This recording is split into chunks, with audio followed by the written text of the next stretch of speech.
So our chair, Robin Olgram, is going to speak to the slideshow. So, I advance it up. yeah, like this. Down here? Yep.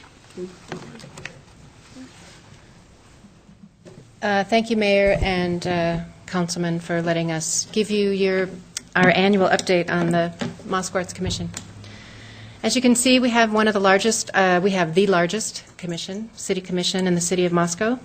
This can present some challenges, especially at a busy time of year, getting a quorum. But we have lots of projects, so we have lots of people to implement them. I would like to especially thank our city liaison, our council liaison, Dan Karskalen, who's been with us for the last couple of years. And those of you who missed 30-30-30 on Friday night, he rings a mighty fine cowbell. And Kathleen Burns and DJ Scalorn, who are our Arts Commission staff. So we have divided the work into several committees. The only one missing here is the Mayor's Arts Award. I think DJ left it off of the PowerPoint because that only happens every other year. The next Mayor's Arts Awards will be in 2016. The Art Walk has become a signature event for the City of Moscow and the Arts Commission. This year, 72 businesses hosted artists, and more than 120 artists participated. And you can see there's quite a list of entities that help with the planning and the implementation of Art Walk, which is every June, third week of June. One of the committees does community outreach, and one of their signature events has become First Thursday. This is a collaboration with Buy Local, the Pritchard Art Gallery, Moscow Chamber, and some downtown businesses. It is really a grassroots initiative. It happens without a lot of oversight and administration, and so every first Thursday there is art downtown, and I think it adds a lot of value to the community. They do poetry on the buses, which was during the month of June we have before Art Walk. We partner artists with visual artists with poets, and it's a lovely way to get the written word moving through town. One of the initiatives that the Community Outreach Committee spearheaded this year was the inauguration of the City of Moscow's first Poet Laureate. Tiffany Midge is serving a 3-year term. We are the second community in the state of Idaho to have a Poet Laureate, behind Boise. And it seems very appropriate for us to have a Poet Laureate given the talent coming out of our community and our university. And it was very strategic to have the poetry and a Poet Laureate. It was a missing medium on the Arts Commission, and we're pretty proud that we now have the literary arts represented on the commission. I mentioned broadsides on the buses. If you've not met Tiffany, she has launched a project, The Poet is In, and she will be at One World Cafe every Saturday through the month of December. You can take your words of poetry to her or go and talk about poetry with her. So the Public Art Committee is one of our biggest committees. It requires the most oversight. We take very seriously that we are a 1% for arts community. And this year we embarked on completing the Public Art Plan, which was adopted in 2015. This was a major work. Bill Belknap and his team really helped us pull it together. We couldn't have done it without him. WSU Landscape Architect students also helped us. So now we are looking forward to implementing the Public Art Plan. Among the projects that we do are small projects, and this year we accomplished the tree grates at EMSI and a couple of vinyl wrap boxes. The library box we're particularly proud of. And there's another one out at Sweet Avenue. The Transit Center Sculpture Garden, we are in the 4th year of the Sculpture Garden there, and this is a partnership with the university's sculpture studio. The cool thing about the Transit Center is it was this university city public partnership. We think the sculpture garden really adds value to the transit center. Art is exposed to people who maybe normally wouldn't see it. It gives emerging artists a chance to do public art and learn the process. And it highlights the importance of integrating the place, the plantings, the surrounding area with art. We change the sculptures out in time for Art Walk every year.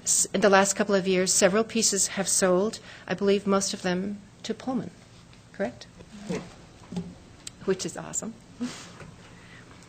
Third Street Gallery has a steady schedule of exhibits. The Grand Gallery event was on Friday. 30 artists creating 30 works in 30 days that sell for $30. There were 900 pieces of art in the gallery on Friday night, and it's quite something to witness if you haven't been here before. We have a reception, no host bar, but some lovely food out and a jazz combo playing, and I understand that a third of the works were sold, and it was another successful 30-30-30.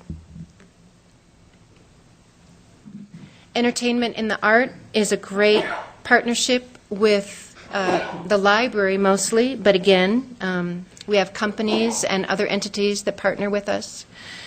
It's great family entertainment in the summer in East City Park, our signature park. There are performances and the band plays.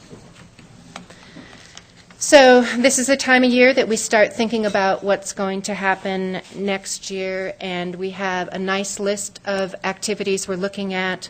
We're still sort of in the brainstorming mode. The finalizing of this plan, this scope of work, will take place in the early part of next year under new leadership. I'm stepping down from the Arts Commission and as chair, so someone else can take care of this. And I have no doubt that they will implement some very fun things. I want to thank you again for letting us come, for your support. I ended up in this part of the world in the late 70s by chance, but I stayed by design. And a lot of that was because of the culture of arts in this community. It was a great place to raise children because it was important to me that they led artful lives. And in my work in economic development, I'm always taking my art hat out and putting it on, and it's getting easier to do without being ridiculed, I must say. And it's happening not just in our community, but it's happening in the national landscape as well. In 2013, there was finally a federal effort to measure the value of arts and culture in our gross domestic product. And just this week, the U.S. House of Representatives passed the Elementary and Secondary Education Act that explicitly allows for funding to be used in arts in our schools, including integrating the arts into the STEM program. So perhaps, as it is my hope, the A will come into STEM and we will have STEAM. STEAM will be the new normal. It's been a privilege to serve, and I thank you very much. Thank you, Robin, for that nice presentation. I got to share with you the 30-30-30 sale that went on Friday. Of course, I was in Boise for AIC, but I did buy a piece. So I've got a piece of art that I like because I looked. I did a I left Thursday mornings. Well, I did a little pre-check on Wednesday afternoon, so I got a chance to look at something. So I was able to. So that's very, very nice. I look forward to enjoying that. Dan, you're the art liaison. Have you got a few comments you'd like? I did. And it's one that I really enjoy going to. There's a lot of fun discussion at the meetings, and I hope that the rest of the council will let me be liaison again this next year. And it's just, as Robin says, we just, you see this economic ripple effect. It's obvious when you look at the art walk and see, how many folks end up downtown and all the businesses that do benefit from that, from just folks going around and checking out the art that we have displayed. So, and also with the, you want to talk about something to witness, and that's the first 5 minutes of the 30-30-30 sale. I ring the bell and then try to get out of the way. Nobody wanted to hear about Amway, so.